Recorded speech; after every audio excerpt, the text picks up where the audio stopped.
si vous ne savez pas où déjeuner à midi et que vous n'êtes pas loin de Lyon, passez donc au Street Food Festival. Vous y découvrirez de quoi remplir votre estomac, mais surtout matière à découverte et à expérience. Cette première édition d'une fête gastronomique pas comme les autres débute en ce moment. L'occasion d'en savoir plus sur ce qu'on appelle les nourritures nomades. Et pour ce faire, nous rejoignons Dolores Mazzola qui, attirée par l'odeur du croque-monsieur, s'est rendue aux subsistances de Lyon. Bonjour Dolores.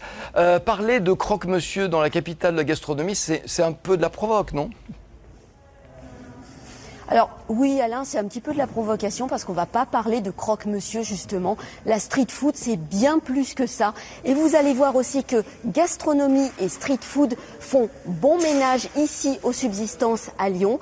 La mayonnaise prend entre les chefs et les foodistas. On va voir ça tout de suite avec notre premier invité Thomas Zimmermann, un des co-organisateurs de cette manifestation. Thomas, bonjour. Bonjour Dolores. Bonjour. Vous pouvez nous en dire plus un petit peu sur ce que c'est que le street food ? Alors, le street food au sens général, c'est la cuisine de rue, c'est la cuisine hors les murs. Et je crois que sous ce terme-là, on peut mettre à la fois les food trucks, dont tout le monde parle, mais aussi cette cuisine nomade et itinérante qui se déplace sur des lieux de manière complètement éphémère. Alors, on a tendance souvent à faire l'amalgame entre justement street food et à réduire ça au food truck, au camion, au bon vieux camion pizza. On n'en est plus là. Alors, je crois que ça, c'est effectivement une petite erreur de perception, puisque là où j'ai vécu en Asie ou aux États-Unis, on mange dans des food courts, tout est préparé par des chefs. Dans les night markets en Asie, on mange au coin d'une table et les wok, tout est préparé devant vous. Donc la vraie cuisine de rue, c'est ça. Mais en France, par extension, on dit food truck. Et on va montrer pendant tout un week-end que la cuisine de rue, c'est aussi des très grands chefs, des chefs émergents, des food trucks, des artistes culinaires. Tous ensemble, et que c'est ça la vraie cuisine de rue. Alors justement Thomas, ça va se passer notamment ici sous la grande verrière des subsistances. Qu'est-ce qui va se passer exactement sous ce bel emplacement qui est déjà tout décoré ? Oui, alors le challenge de notre festival était de trouver un lieu à la fois en intérieur et extérieur. Là on est dans une verrière complètement incroyable qu'on va permettre aux Lyonnais de redécouvrir parce que beaucoup d'entre eux ne connaissent pas. Et donc sous cette verrière, on a réuni 16 chefs. Ce sont des chefs à la fois doublement étoilés, émergents, et ils ont tous relevé le challenge de cuisiner des petites portions qui vont être vendues entre 4 et 5 euros à manger sur le pouce dans des grandes tablées qu'on est en train d'installer derrière vous. Voilà. Vous n'avez pas eu trop de mal à les convaincre de sortir de leur cuisine parce que faire sortir un chef étoilé de sa cuisine, on pense par exemple à Mathieu Vianney qui sera là, oui. C'est compliqué, non ? Alors non, en fait c'est pas compliqué. Nous, quand on a commencé à rêver ce festival il y a 2 ans avec mon associé Emeric, on a mis sur le papier la liste, notre dream team, comme on va dire en termes anglais, des chefs qui pourraient être là. On les a écrits, on les a appelés et 99% ont dit oui.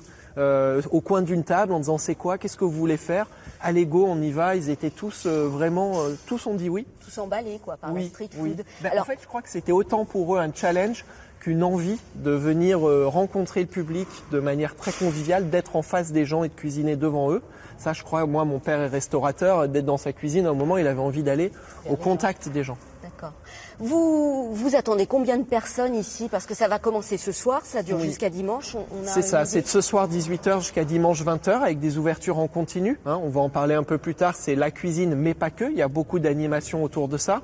On attend au minimum, on espère 10 000 personnes, sachant que les préventes ont explosé et qu'on a dû fermer à la vente en pré-vente le samedi et les passes 3 jours. Donc il y aura toujours des places, on a gardé un quota de places qui seront disponibles sur place pour essayer de pas décevoir tout le monde.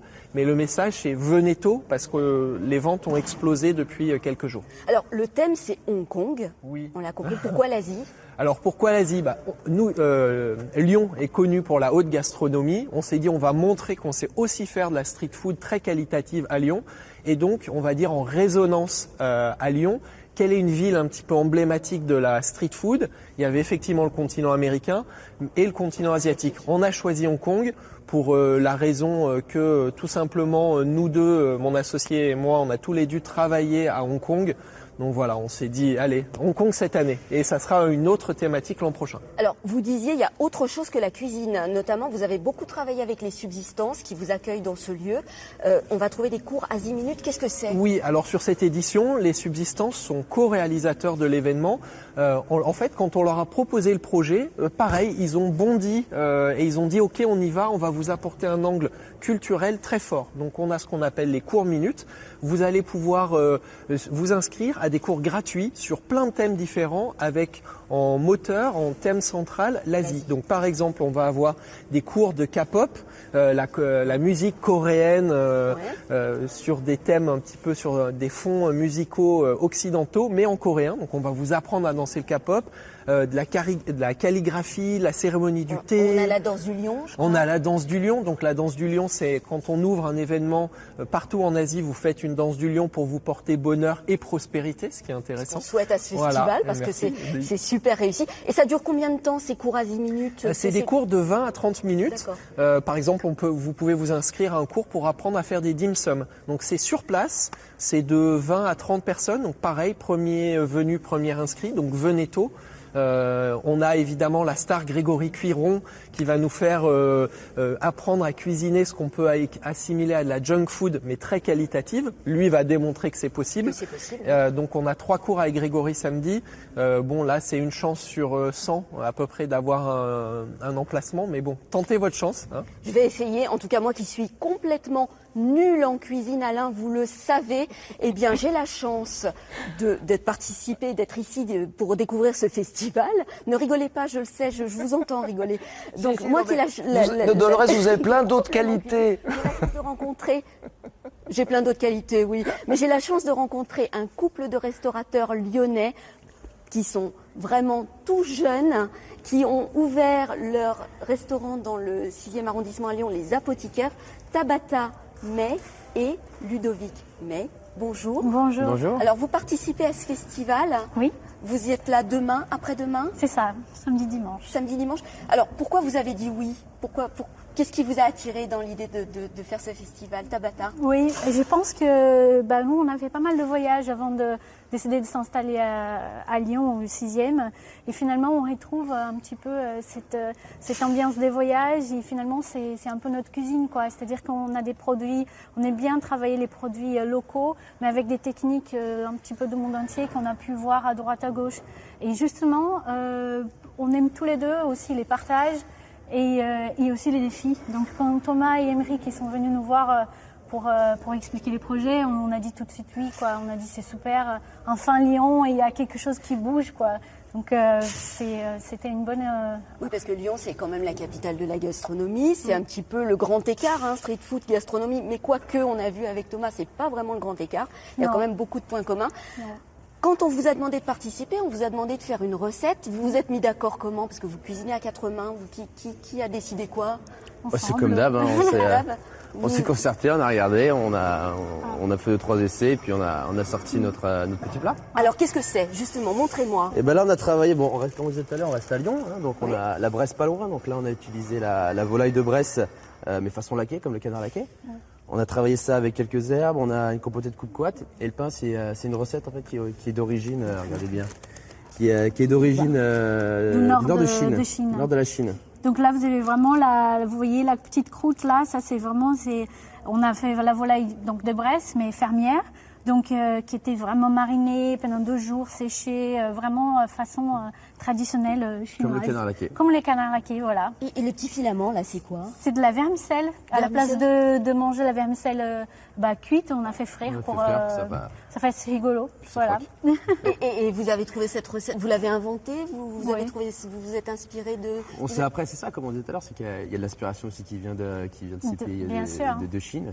C'est ça qui nous a donné cette idée de recette. Ouais. Alors, vous allez en préparer combien de ces appétissants petits sandwichs à emporter? J'ai des sandwichs liés oui, mais vous allez en préparer combien? On a préparé à peu près entre 960 et 1000. C'est beaucoup de travail. Alors, c'est beaucoup de travail. Parce que ce qu'il faut dire, Alain, c'est que préparer un sandwich comme ça, de ce type, on va dire un sandwich paillettes, c'est autant de boulot que préparer une belle assiette. Bien sûr, et je pense que c'est ça aussi qui était intéressant dans les défis de Thomas et Émeric, c'est que on voit que finalement, on peut manger bien. On peut manger de la gastronomie, parce que pour nous, la gastronomie, ce n'est pas qu'il y ait une assiette servie dans un grand restaurant. La gastronomie, c'est à partir du moment où on est passionné, on prend du plaisir à en faire, de préparer de la nourriture avec des bons produits. On y est dans la gastronomie. On peut être dans la rue et on peut être dans la gastronomie. Donc, c'est ce qu'on essaie de faire. Bravo. Alors, ça va être vendu entre 4 et 5 euros, hein, Oui, c'est ça, exactement. Ça. Alors, c'est un défi aussi de cuisiner des produits comme des produits de la Bresse à ce prix-là. C'était une difficulté supplémentaire pour vous? Non. Non, après voilà, on a ça qu'on a des bons fournisseurs. Ouais. Enfin, On a des bons partenaires. Voilà, c'est qui ça. marche bien. Bon, écoutez, moi j'ai hâte de goûter. Ce soir, je reviens. Demain, je serai là. Je vais goûter. Mais faites-moi voir déjà. Allez, j'en prends un petit Goûtez les morceau. poulets au moins. Allez-y, Le servez-vous. poulet, allez, je goûte le poulet. Avec les Regardez kumquats. Alain comme c'est bon. Ah, ça Bon vous en appétit. rêvez. Eh bien, ce sera pour moi. Merci Oui. Alain. Non mais Dolores, j'ai bien compris, elle ne cuisine pas, mais aimez alors les elle aime épices. bien manger. Hein, mais ça. J'ai resté Merci en 48 tout cas heures en Dolores, marinade. merci à vos invités. Alors j'ai dit que ça ouvrait ce matin, ça a été ouvert spécialement pour Dolores, mais ça ouvre sinon ce soir à partir de 18h.